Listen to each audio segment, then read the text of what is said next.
When Ken and I got married 3 years ago, we built our dream home together. It was the most significant purchase I've ever made, and we were both determined to cherish it as a symbol of our new life together. Our home was everything we had hoped for: the fresh scent of new construction, Ken's warm smile as he showed me around, and the spacious living room bathed in morning sunlight streaming through large windows. We had always dreamed of creating a space where we could truly relax and enjoy each other's company. I was particularly involved in the design details, from the built-in kitchen to the placement of the windows. On sunny Sunday afternoons, the light through the windows was just perfect, and Ken and I would unwind and take naps in that lovely glow. Brewing coffee in the kitchen filled the house with its comforting aroma, marking my moments of pure happiness. But achieving these blissful moments came at a cost. It took a lot of hard work to afford the mortgage, and I took pride in our ability to manage it. Ken shared that pride, of course. However, just a month after we moved in, I received an unexpected call from my mother-in-law, Pam, who lived separately from us. "You and Ken have finished building your home, right?" she'd asked. "Now that it's done, I'd like to move in with you. Living alone in this rundown place is taking a toll on my health." Pam is single and relies on welfare, and while we hadn't been very close, my interactions with her had been brief and mostly limited to pre-marriage greetings. This request was challenging. As newlyweds, it was difficult for me to imagine suddenly sharing our new home with Pam. "I understand, Anna. I know how challenging it would be for you to have my mother living with us, so I'll speak to her and let her know that we can't accommodate her request. Thank you for understanding." Fortunately, Ken has always been considerate of my feelings and truly understands me. He firmly turned down Pam's request to move in with us. However, 2 years later, when Ken and I had our first baby, Pam saw another opportunity and brought up the idea once more. "Isn't it tough to manage the baby and housework on your own?" she'd asked. "If I moved in with you, I would definitely help with both. It's a great opportunity for me, so please consider letting me live with you. Taking care of a newborn and managing household chores is indeed demanding, and I would appreciate any help we could get. Plus, since I plan to return to work eventually, having additional support would be beneficial." "What do you think?" I asked Ken. "It might be helpful to have someone assist us." Ken agreed that having extra help could be a good idea, provided that Pam followed through on her promise. When I finally agreed to let Pam move in, I made it clear that her help with the baby and housework was a condition. Pam was thrilled and took her responsibilities seriously. She managed the baby and the chores diligently, offering to handle tasks like laundry and looking after the baby while I was out. "Okay, I'll take care of the laundry and fold the clothes," she said. "Thank you," I replied. "And while you're out for groceries, I'll look after the baby," she continued. "Oh, who's a good boy?" "You are," Pam cooed to the baby. Her support was a relief, and I was grateful for her help.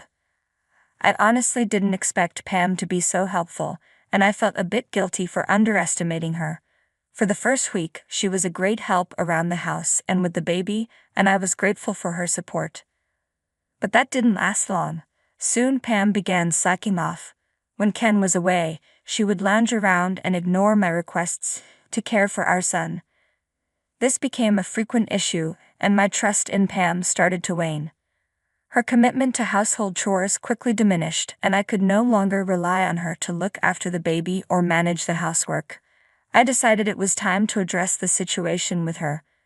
Despite Ken's multiple attempts to talk to her, she dismissed his concerns. "You know I'm doing my best too," I told him, feeling the weight of the situation. "Anna is just being too strict. But we need her to help us properly. That's why we invited her to live with us." Pam reacted poorly whenever Ken confronted her, either blaming me or crying to gain his sympathy. She continued to stay at our home, but her attitude towards our son became increasingly negative. "Oh, he's crying again. He's so loud," she would complain. "Hurry up and make him stop." Her lack of care and growing frustration with the baby made me anxious. I worried about leaving our son with her and wished for her to move out as soon as possible. "Honey, I'm really afraid for our son's safety with Pam around." I confided in Ken. "I think it's best if she leaves." Ken agreed and began making arrangements to find a new place for Pam. Soon our living room was cluttered with her belongings. I had to keep a constant watch over our son to prevent him from getting hurt by her things. Despite our repeated warnings, Pam's behavior didn't improve. We were determined to persuade her to move out and restore some peace to our home. I was in a panic when I realized that our son was missing from his room where he was supposed to be sleeping. Frantically searching, I found Pam outside with him. "What are you doing? How could you take our son out without our permission?" I demanded. "I just wanted to show him off a little," Pam replied dismissively. "You shouldn't worry so much. If I took him out like this, people might talk, but it's not a big deal." And stop shouting at me. I was stunned that Pam had taken our son without informing me and seemed completely unapologetic. Instead, she became defensive. Ken and I were both furious, and we decided to ask Pam to leave our home immediately. It had been a year since that incident. Our son had turned 1 and was starting to walk. Then tragically, my husband was involved in an accident on his way home from work and passed away unexpectedly. I was devastated and lost for words, grappling with the sudden loss of Ken and the uncertainty of how to care for our young son alone. At Ken's funeral, my grief was overwhelming. Couldn't stop crying. In the midst of this heart attack, Pam approached me. "Hello, long time no see, Anna," she said, her tone strangely casual. "I never imagined we'd see each other again under these circumstances." "Oh, Pam," I said, struggling to keep my emotions in check. I could only imagine the depth of Pam's grief, having lost her own son. The pain of losing Ken was immense, and I knew I needed to be strong for him. "It's just so sudden," managed to say through my tears. "Indeed," Pam replied. "Since the family house now belongs to my son, I assume I'll be getting it right. And could you also leave the furniture?" I was taken aback. It felt incredibly inappropriate for Pam to bring up the house and its contents at a time like this. Couldn't understand why she was focusing on material things when we were both mourning such a profound loss.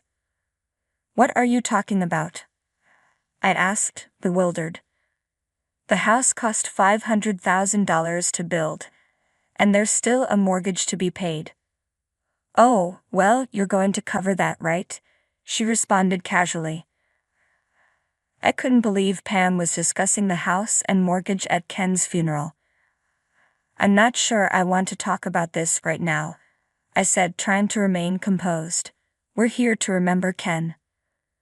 But Pam insisted it's important we address this now. "No, this is not the right time," I said firmly. "If you continue to behave like this, please leave immediately." I was fed up with Pam's insensitivity. We were at Ken's funeral, and it was unacceptable for her to be so focused on property issues while we were grieving. When I firmly told Pam to leave, she fell silent and walked away. I was left wondering what she was thinking, especially given the recent loss of her own son. After the funeral and cremation, I managed to calm down. I knew I couldn't stay sad forever. I needed to focus on working hard to provide for my son. I put him in daycare and returned to my job, juggling work, house chores, and childcare as best as I could. One day, after picking up my son from daycare, I was shocked to find all my belongings piled up in a dumpster near the entrance of my home. My clothes, desk, and work items were all thrown together in a huge heap. "What is going on here?" I demanded. Upon closer inspection, I noticed that some of my more valuable items, expensive clothes, accessories, the TV, and the large fridge, hadn't been discarded but were still there. As I tried to make sense of the situation, a mover approached me and began discussing a fee. Confused, I asked what this was about. "Oh, great timing," the mover said. "Well, you live here, right? The cost of the move is..." It quickly became clear that Pam had hired the mover. The realization left me stunned and frustrated. What is Pam trying to do? Is she in my house right now? I had to enter, but the front door wouldn't open. Panic set in as I realized Pam might have changed the locks. Had she somehow gotten hold of my house key while I was preoccupied with Ken's funeral? Immediately called Pam. What is the meaning of this, Pam? How dare you come into my house without permission and throw out my belongings without asking me first? There's nothing wrong with taking my son's things. You're no longer part of the family, so get out. What are you talking about? Ken is gone, but you have no right to act this way. Get out before I report you for trespassing. Pam abruptly hung up the phone. I was infuriated by her selfishness and knew I had to find a way to reclaim my house. With my son crying and unable to stay outside forever, I decided it was best to go to a hotel or my parents' house for the time being. I asked the movers to store my belongings temporarily and left. A week later, I received a phone call from Pam, who sounded distressed. Hey, the police are here and it looks like they're trying to make me leave the house. Please do something about it. I couldn't believe she had the audacity to call me for help after evicting me.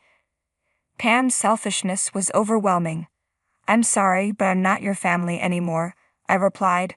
We've gone through a post-mortem divorce settlement. I can't assist you. Pam's behavior was appalling, and I was determined to sort things out and get my house back. What do you mean by post-mortem divorce? Pam asked, puzzled.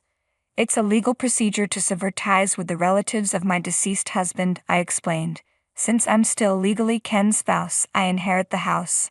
I've cut ties with you, so you have no right to live here or expect any support from me. What? You know I have nothing, and yet you're kicking me out? Pam protested. Yes, I am, I replied firmly. Since we're no longer family, I have no obligation to you. Pam sounded outraged.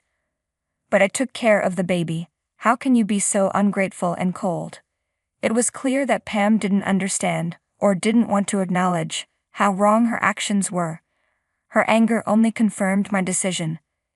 If that's how you feel, I said, you can stay if you want, but you'll need to pay the mortgage in one lump sum. What? You want me to pay the mortgage in full? Pam was incredulous.